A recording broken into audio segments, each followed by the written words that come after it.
that parents are treated with respect, and my students as well. And I really excel at making my lessons work for the children. I see the children and not the label. And I love it. I love what I do. And I'm trying to make a positive difference in the world the best way I know how. I love it. That's why we wanted to bring you onto our community, because we are all about supporting the parents and educating them and making sure that they have a voice, to understand that they have a voice, and just giving them the resources and things that they need to understand they're their Yeah. kids' first teacher, Mm-hmm. and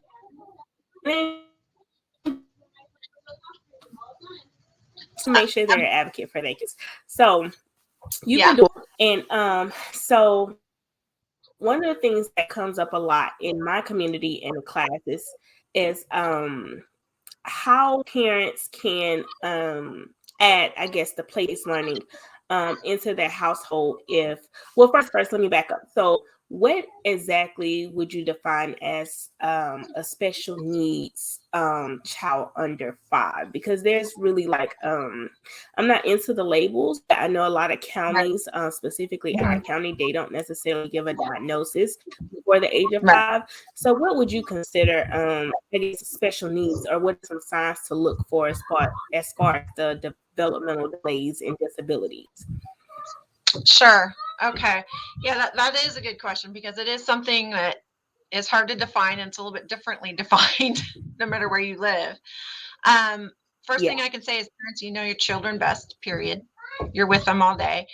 And if you feel that something might not be quite right in your gut, go with it. There are certain signs, like, for instance, if the child has a hard time speaking, communicating, when you might ask them to do something, say like, gosh, close a book, and it might be kind of a harder thing for them to understand, and they might just kind of look at you like, huh, and there might be a delay in what you're saying. That could be a sign. Trouble learning how to tie shoes, for example. I don't know if a lot of kids tie shoes anymore, though. They might do Velcro, but um, just any sort of delay or difficulty in, socializing, communicating, even, for instance, okay, let's color something on paper, and they don't quite understand how to coordinate. This is a pen, mind you, but like the pen or pencil or crayon, and put it to the paper, and how to go through the whole process. Basically, anything that you find a concern with, I would write down, and keep a log, keep a journal, and then discuss it with your pediatrician, and really try to understand where your child's at. And if there is an issue, go from there. But pretty much anything that feels not quite within the norm, if that makes sense.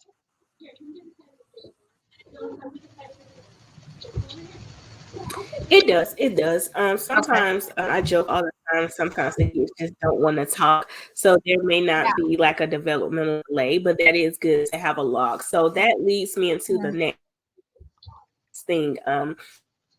As far as parent is concerned, sometimes we feel like our healthcare providers aren't necessarily hearing us.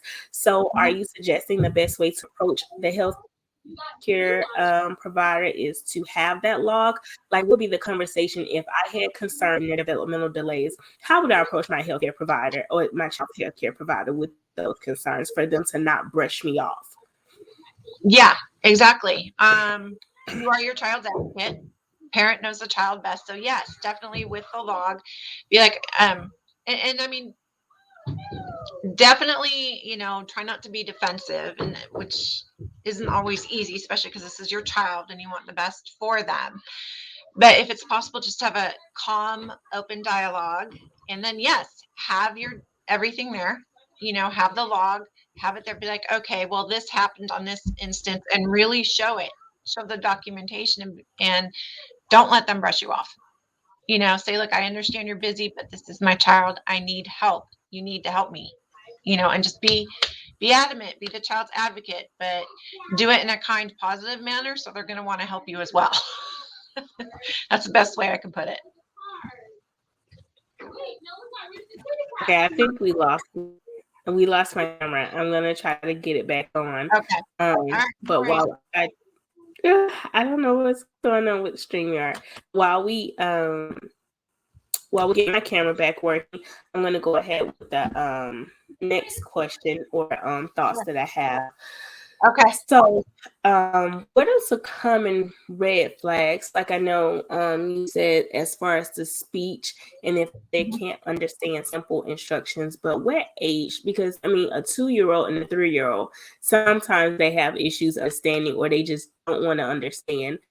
So what are some ways for me to understand that they're just being a kid versus them just having a developmental delay? Right. And that is a hard thing to discern, right? Because sometimes, right, kids are people, and they're like, oh my gosh, my mom's asking me this again, and they'll just tune them out, right? They will. They'll be like, all right, whatever, mom or whoever. Um, so sometimes, right, as parents, then we have to look at ourselves and think about it for a minute. Like take ourselves out of the moment and be like, all right, well, how did I ask my child that? Did I say it with like the nagging tone that they always hear, or like whatever, I've tuned you out? Do I need to ask the question another way? For instance, put the dishes away, right? Okay. I mean, maybe not that young, but okay. So put something away and they're not listening to you. All right. So think about it. Do something else for maybe a minute or two, and then maybe ask it or go about it a different way. Be like, hey, oh my gosh, there's all these things on the floor. We need to pick them up so we can go and play or go and do something. And that might have a more positive result and a positive answer. And then if they do what you ask, right, because you've asked a different way, it's like, oh, okay, so they understood me. They just didn't hear me the first time. So try to approach it in a different manner. And then if it still doesn't work and there's still issues, no matter how you say it, what you do, offer a reward afterwards, whatever, then you're like, all right, there may be something up at this point. But especially because, and God bless you parents, I'm not judging, believe me, but a lot of times too, right, we're human. It's like, and you get frustrated. Children pick up on that no matter who they are, and if they know you're flustered, they're like, whatever. So just maybe try it a different way, or give yourself a break for a minute and then come back and ask it again. Yeah.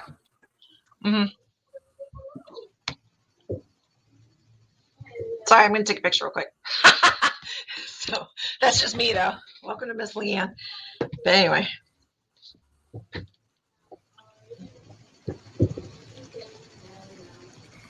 That helps me with my kids, especially my child. I have to make him feel in control. So instead of saying, "Hey, you need to pick toys," let these toys up. Some ways that kind of helps as well. And I know a lot of parents had that question within my kids. And girls, they're just like, I'm not gonna do it, especially with the way you asked me, because like you said, they're little humans too. So I like that perspective. And I thought of this too right now. Lastly, you might try to give their resources in a short manner. Anything that you would like to tell a parent, a child at home with them, maybe special needs? What is like 3 things you would like to tell them? Oh, I'm sorry. The audio was cutting in and out, so I didn't get all of that. I'm sorry.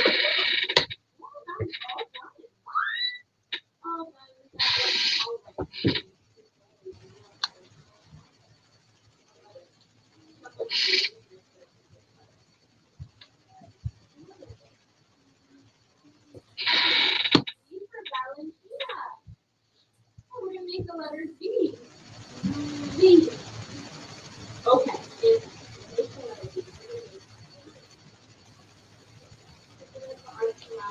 You back again? Can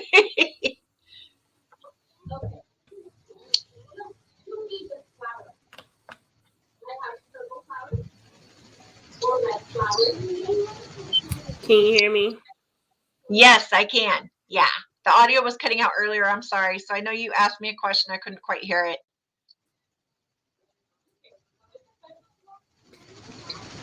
Okay, I'm so sorry. I do not know what happened. It kicked me out. It's okay. I can move a little closer. Maybe it's not hearing me as well. So I was saying it's a little choppy as well. I can just edit that part out, but I'll start what I left off with. Okay. So could you give me 3 things if I was a mom at home with a special needs child under 5 years old? What are 3 things that you would tell me as far as teaching them with play-based learning? Okay, I kind of got that. So 3 things I want to tell parents in terms of play-based learning to do at home. Is that about right?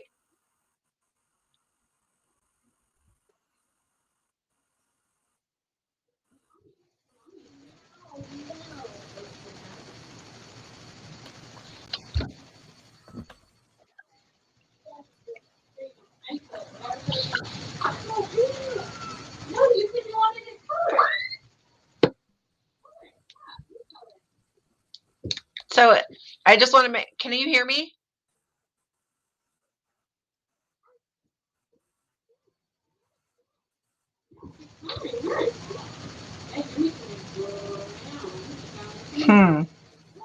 Okay, it seems to be frozen on my end.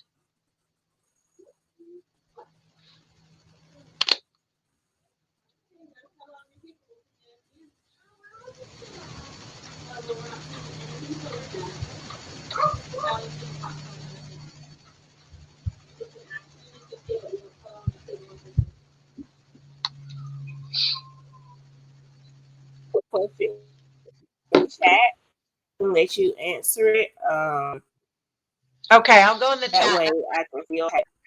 Yeah, hold on 1 second because all right, Mr. Computer, see if we can do this. All right.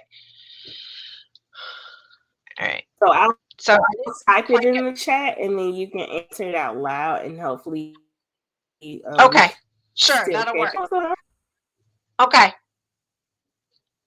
I'm good. So go for it. Yeah.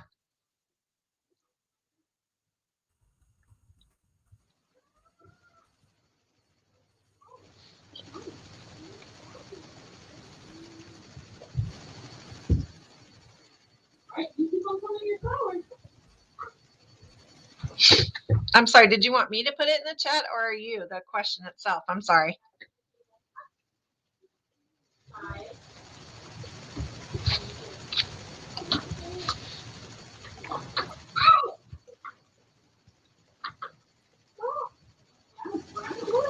Yeah, oh, there you go. Okay. Tell me as a mom at home with a special needs children under 5. Okay.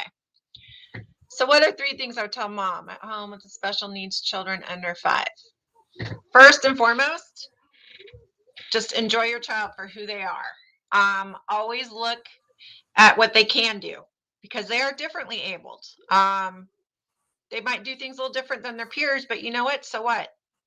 You know, they're still a really cool person that you have the privilege of hanging out with. So if they have to do things differently, okay, and just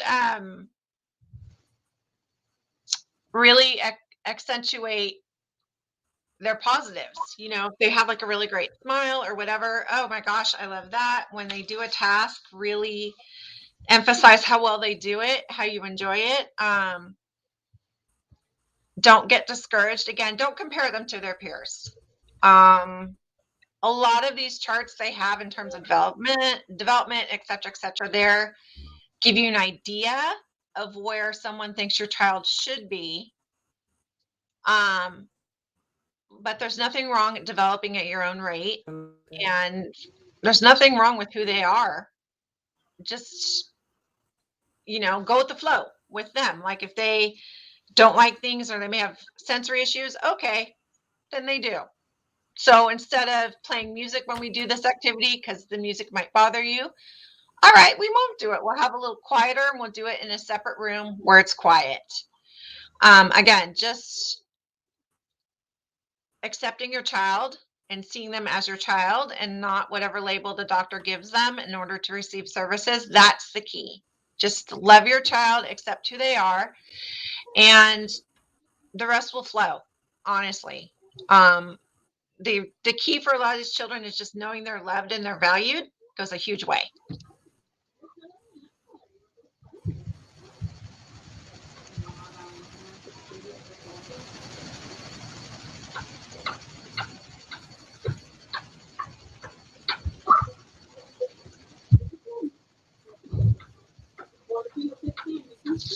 Okay. I like that. Thank you. Well, Yeah. thank you so much for joining us here on the Activity Playhouse. I loved having a healthcare provider. Thank you for this wonderful interview. We love having an expert on the podcast, an expert. And we look forward to connecting with you. If you wanted to connect with Miss Leanne at herswirl.com, where you can follow her micro podcast for more information. As soon as I found it, I binged on her podcast because it gave me a lot of information. I don't have a special needs child at home, but I work with special needs kids. So it was very helpful for me as well. Great. I'm happy to hear that. That is what I'm here for. And that's my sole purpose on this planet, is to help others. So that makes me happy. Thank you.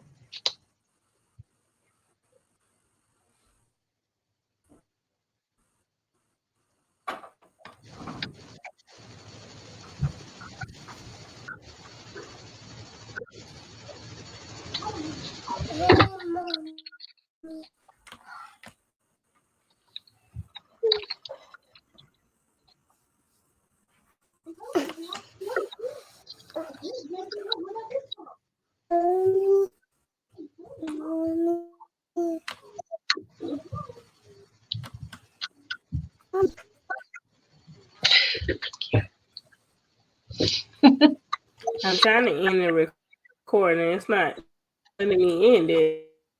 All right, let me see if I can do it on my end. Hold on. All right, I'm gonna. Wow, this is interesting. All right, let's see. All right. So I think if I leave studio on my end, I should be able to get out. So hold on.